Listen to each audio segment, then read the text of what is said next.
Moi, ayant grandi un petit peu dans un environnement similaire à ça, puis c'est ça qui m'a mené à la prison, tu sais. Mais c'est cette idée-là qu'un homme, c'est invulnérable. Un homme, c'est tough. Moi, je me souviens, j'ai eu une rencontre avec une agente de libération conditionnelle à un moment donné, puis elle m'a dit, moi, j'en avais pas d'émotion. Moi, ma mère, on m'a annoncé que ma mère s'était suicidée.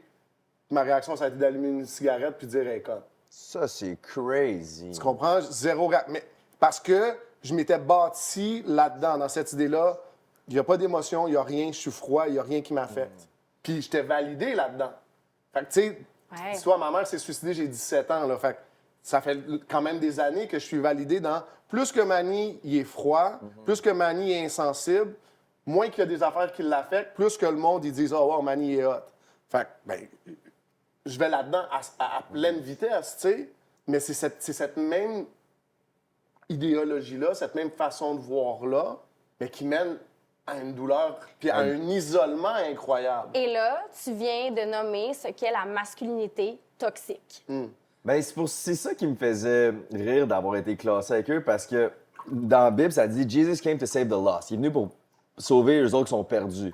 Nous autres, on admet qu'on a été perdus dans notre vie. Puis que sans Jésus, on est perdus.